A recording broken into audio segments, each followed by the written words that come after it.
My name is Rebecca Wallace, and when I bought that rural property on the outskirts of Santa Clara Valley, I didn't realize I was buying more than just a piece of land.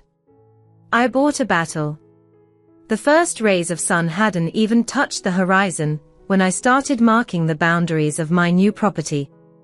38 years under my belt, 8 of them dedicated to watching shady practices in corporate farming, and finally, I had my chance. I was a veterinarian with a specialization in agroecology, determined to prove that sustainability and profit can go hand in hand. People need real examples, not just theories, I used to say to my colleagues while watching tons of chemicals being dumped onto fertile soil. Nobody cared. The numbers at the end of the quarter were what mattered. But for me, every degraded hectare was a lost opportunity to do things differently. Subscribe to the channel and give your like to get access to more stories like this. The property looked perfect. 12 hectares of recoverable land, access to water, proper sun exposure, and what I thought was a bonus, its proximity to a high-end planned community. The residents are going to love fresh organic produce, I thought naively. First came the studies. I mapped every inch, analyzed the soil, planned crop rotations and agroforestry systems. I spent sleepless nights developing a model of regenerative agriculture that could serve as an example. I got all the permits and followed every regulation to the letter. I want this to be irrefutable, I explained to the agriculture department technician when he came for the final inspection. When this farm is up and running, no one will be able to say that sustainable agriculture is just an expensive hobby. Within 3 months, the transformation began. I put in rainwater harvesting systems, prepared raised beds along the contour lines, planted the first cutting-edge organic spice seedlings, and introduced a small herd of Valar black-nosed sheep, known for both the quality of their wool and their adaptability. It was on an ordinary Wednesday that the first letter arrived. An immaculate, white envelope with the Golden Hills Homeowners Association's golden logo in the top corner. Dear Ms. Wallace, we have received reports of excessive noise coming from your property. We request that you immediately comply with the community rules. Confused, I reread the document. My property wasn't even under their jurisdiction. A quick check of the zoning documents confirmed what I already knew. They were completely mistaken. I replied politely, attaching copies of the permits and citing the zoning laws that allowed agricultural activities in my area.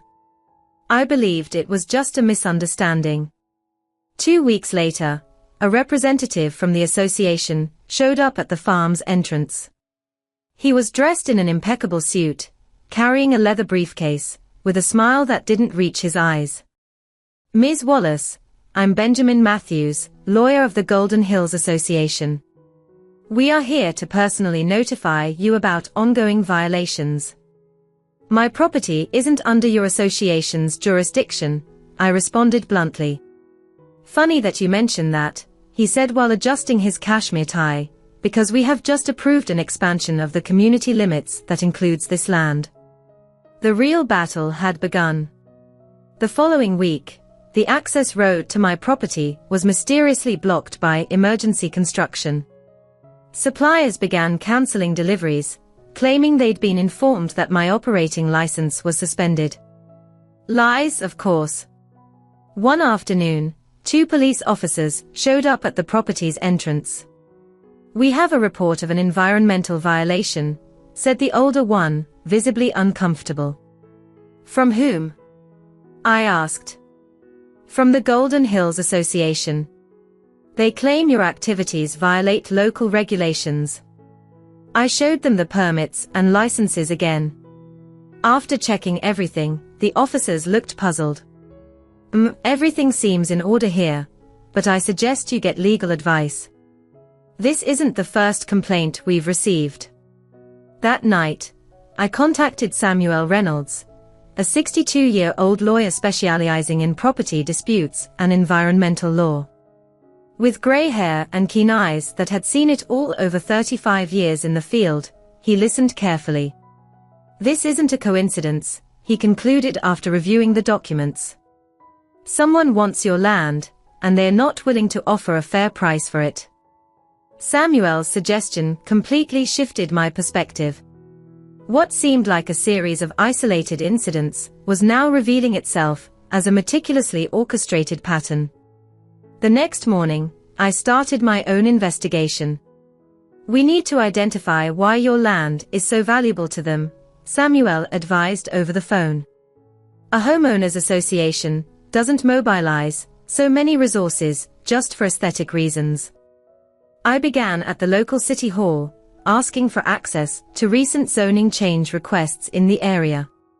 The records clerk, a middle-aged lady named Marion, raised her eyebrows when I mentioned Golden Hills. That's interesting, you ask. We had an unusual amount of activity recently. A company called EcoVantage Solutions submitted a huge project proposal for the area adjacent to the community. She lowered her voice. I've never seen so many lawyers circulating around here. The name EcoVantage wasn't unfamiliar to me. During my years in corporate agriculture, this company had emerged as a promising developer of clean technologies for the agricultural sector. Their value proposition always involved a mix of renewable energy and agricultural technology. I requested copies of the documents, and while waiting, checked the company's website on my cell phone. What I found sent chills down my spine. The homepage proudly announced, EcoVantage announces Sustainable Innovation Center in Santa Clara Valley, a $75 million investment for the future of clean energy. In the conceptual project images, I immediately recognized the topography. The center would exactly occupy the area where my farm was, along with some nearby properties. So that's it, I murmured to myself. It's not about noise or aesthetics. It's about land acquisition. With the documents in hand, I rushed to Samuel's office. He methodically analyzed every page, his increasingly wrinkled face growing more tense with each detail. Rebecca, this goes far beyond what we imagined. This project was preliminarily approved 6 months ago, on the condition that they acquire all the necessary properties. He pointed to a specific clause. And look at this. If acquisition by conventional means is not possible, the project may request reclassification of the properties as essential for public utility. Are they preparing the ground for forced expropriation? I asked incredulously. Exactly. But to justify that, they need to prove that your use of the land is inadequate or harmful. Hence the false environmental charges. The irony was stifling. A company presenting itself as a sustainability advocate was trying to destroy a genuinely sustainable project, all in the name of profit disguised as environmental progress. That very afternoon, as I was processing all these revelations, I received a call from an unknown number. Ms. Wallace. This is Christine Mendez from the Environmental Licensing Department. We have received serious allegations of soil contamination on your property. That's completely false, I replied, now understanding the game. I have weekly soil analysis reports that prove otherwise. Even so, we need to carry out an emergency inspection tomorrow. If not, we will have to issue an order to suspend your activities. I immediately consulted with Samuel, who advised me to let them come. Let them in. Your work is impeccable, and it will all be documented. They are creating a trail of evidence that we will eventually use against them. The inspection went as expected, finding no issues at all. However, as the team was leaving, I noticed one of the inspectors taking photos of specific areas that coincided exactly with the critical points of the EcoVantage project. Days later, Samuel managed to get hold of more documents through a contact in the state government. The situation was even more complex than we had imagined. EcoVantage has a secret agreement with Golden Hills, Samuel explained. The research center is only part of the plan. They intend to develop an eco-friendly luxury condominium integrated with the center, which will immediately boost the value of existing properties in the community by 30%. In other words, the residents know and are cooperating. They don't just know. They are financing part of the operation through a special association fund. That's why they are so determined to force you out. This revelation explained the growing hostility I was facing every day. Deliveries were being blocked on the main road, mail was going missing, and even potential customers for the farm were being approached with warnings about supposedly contaminated products. I decided to confront the situation head-on. I requested a meeting with the board of directors of the Golden Hills Association, which surprisingly agreed to see me.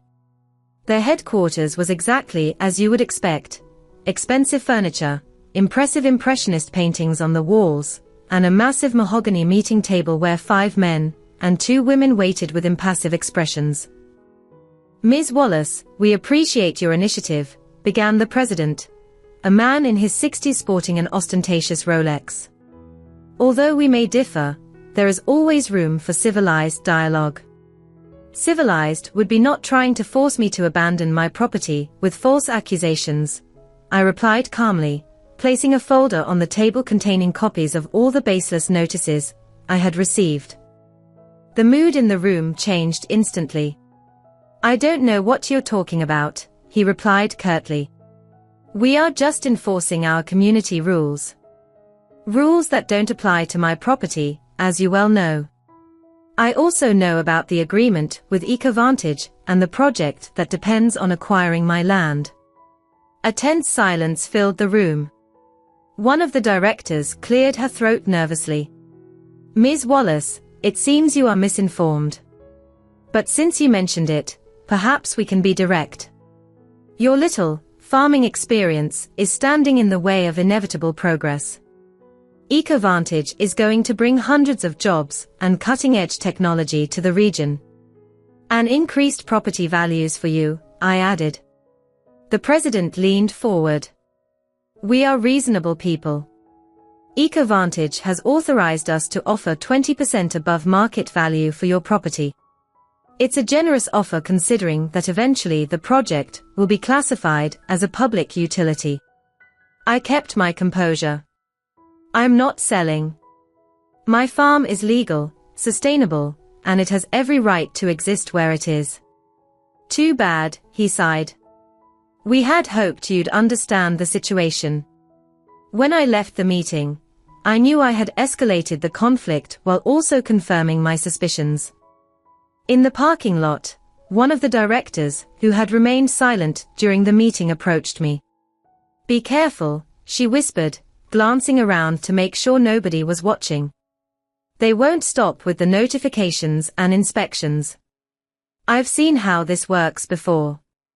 The following week, her warning proved true. One Tuesday morning, I discovered that my rainwater collection system had been damaged overnight. The hoses were cut, and the main pump showed clear signs of sabotage. 3 days later, the pasture fence was broken and my Valar sheep were scattered across the property, some showing extreme signs of stress, as if they'd been deliberately frightened. "This has crossed every line," I said to Samuel as we documented the damages. "They are causing suffering to innocent animals and sabotaging a project that brings only environmental benefits." "It's time to fight back," he agreed. "We're going to install security systems and gather solid evidence. And I have an idea on how to expose the whole scheme." That very night, I installed a surveillance system with cameras strategically positioned, and taking it a step further, I bought 2 drones equipped with night vision programmed to patrol the property at random intervals. "Now we'll see who's behind these attacks," I murmured while adjusting the last piece of equipment. The wait wasn't long. 3 nights later, around 2 in the morning, the motion sensors sent an alert to my cell. I woke up immediately and checked the live feed. 3 hooded men were sneaking near my equipment shed. One of them was carrying what looked like a jerrycan, while another was handling what I clearly identified as a makeshift incendiary device. With my heart pounding, I immediately called the police while directing one of the drones to get closer images. The intruders, focused on their task, didn't notice the small device silently hovering above them, recording every move. My hand trembled as I held the phone. I have intruders on my property right now. They are trying to set my facilities on fire. I relayed the exact location and continued monitoring the situation on my screen. The intruders were working with an alarming efficiency, as if it wasn't their first time doing something like this. The drone captured every detail, faces partially visible when they looked up, whispered conversations, and especially the discreet logo on one of the pieces of equipment they carried, EcoVantage. "We need to spread out," ordered the tallest one. "When the authorities arrive, it should look like it was her negligence." "Fuel near the hay, makeshift electrical installations." "And what about the animals?" asked another tentatively. "Collateral damage is unavoidable. If a few die, even better, then we can completely ruin her reputation, and no one will question us when we take over this land." Those words sent chills down my spine. It wasn't just vandalism. It was a calculated operation designed to frame me and destroy everything I had built. Sirens sounded in the distance. The men exchanged alarmed glances. "Police? Let's go," one of them shouted, abandoning some of the equipment in their haste. In their rush, one of them tripped and fell, losing his hood. The drone captured his face in perfect clarity. I recognized him immediately. It was a contractor, who frequently worked for the Golden Hills community. When the police arrived, they only found traces of criminal activity, a jerrycan of abandoned fuel, matches, and a makeshift incendiary device. However, they were not expecting what I had: a police officer staring incredulously at my tablet displaying high-definition images of the perpetrators. "Ms. Wallace, this is extraordinary. I've never seen evidence so clear in an attempted arson," he commented as he recorded the material. At dawn, Samuel was already at the police station with me to file charges. We presented not only the images of the attempted arson, but the entire meticulously gathered documentation over the months, baseless notifications, clean inspection reports contradicting the accusations, and the EcoVantage project documents that revealed the motive behind it all. "We want them to understand the magnitude of this," Samuel explained to the detective. "This isn't an isolated case of vandalism. It's a systematic conspiracy to illegally force my client off her property." The detective, a veteran with more than 2 decades of service, examined the evidence with growing concern. "This is beyond my jurisdiction," he finally concluded. "I'm going to refer the case to the state prosecutor's office and the Economic Crimes Division. There are elements here suggesting a much broader conspiracy." The investigation moved surprisingly fast. The man identified in the footage, Kyle Mercer, 34, was located and detained for questioning that very afternoon. Confronted with irrefutable evidence, it didn't take long for him to start bargaining. "It wasn't me who planned this," he claimed, visibly nervous. "I was just hired for a special service. I have emails, bank transfers, everything." His cooperation set off a series of search warrants that uncovered a web of corruption involving not only the Homeowners Association and EcoVantage, but also public officials, who had rushed approvals and turned a blind eye to irregularities in exchange for kickbacks. A week after the arson attempt, I received an unexpected call. "Rebecca. This is Diana Lowenstein from the Golden Hills Board." I recognized the voice of the woman who had warned me in the parking lot. "I need to talk to you and your lawyer.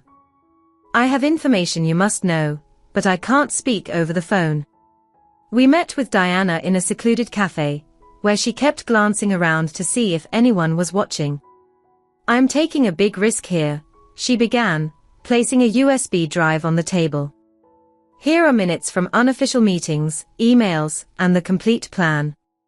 They call it Operation Terraforming. I never agreed with it from the start, but I was outvoted.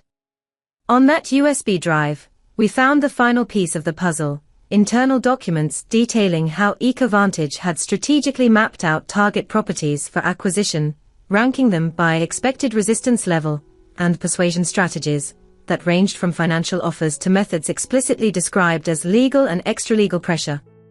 My property was marked as high priority, high resistance, with a specific note, complicating ideological element, owner committed to an alternative vision of sustainability.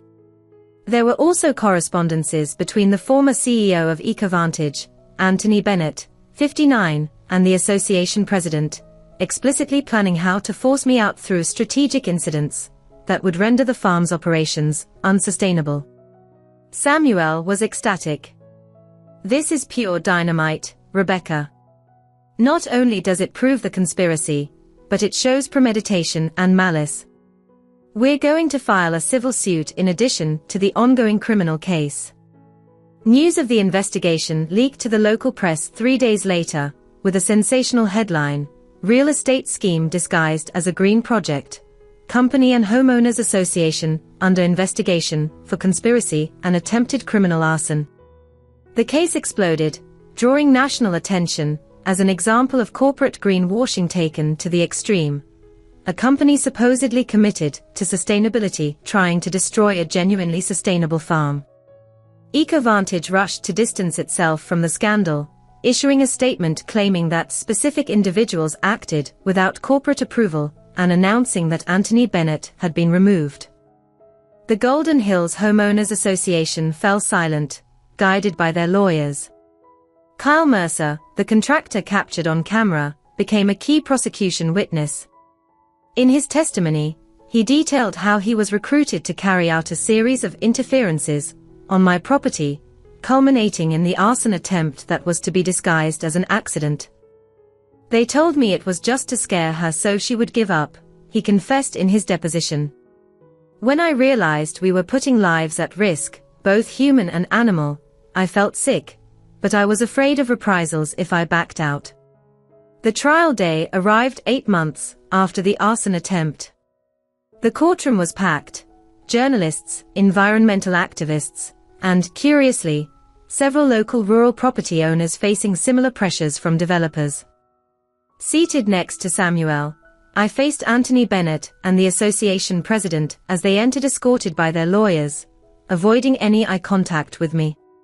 The evidence was irrefutable.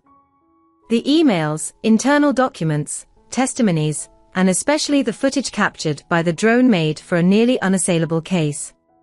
After 5 days of hearings, the judge rendered his decision. This court finds that EcoVantage Solutions and the Golden Hills Homeowners Association conspired illegally with the intent to force the sale of property through intimidation, fraud, and criminal acts. The defendants are liable for property damage, emotional distress, and punitive damages totaling $2.7 million. In addition to the financial compensation, the judge issued a permanent order barring the association from interfering with my property and temporarily suspended EcoVantage's license to develop projects in the region. Anthony Bennett and the association president received suspended sentences and community service, a punishment many thought was too lenient, yet it still represented a significant victory against a type of corporate abuse rarely confronted. As I left the court, I was approached by a group of local rural property owners. "What you did is inspiring," said a woman who introduced herself as the owner of a small winery.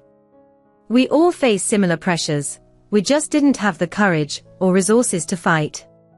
That seemingly casual conversation became the seed of what would become the Coalition of Independent Rural Property Owners, a support network dedicated to defending small producers against predatory acquisitions disguised as sustainable development.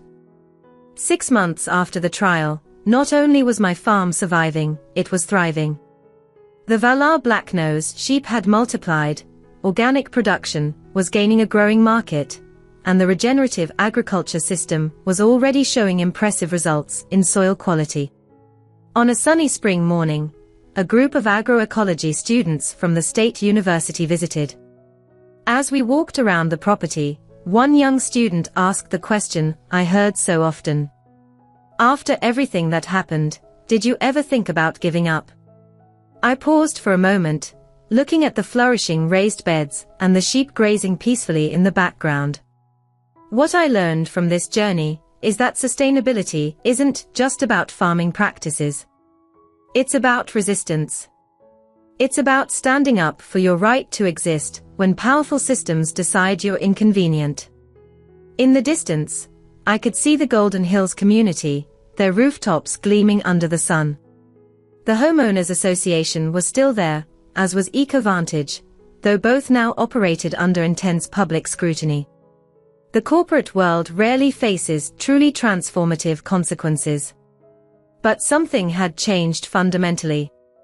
That little farm they tried to erase from the map had become a symbol of resistance and a real model not only of regenerative agriculture, but also of how to face corporate power when it disguises itself as green progress. As we walked back, I passed by the rainwater system that had been sabotaged and was now working perfectly. Regeneration isn't just about the soil, I commented to the students. It's about systems.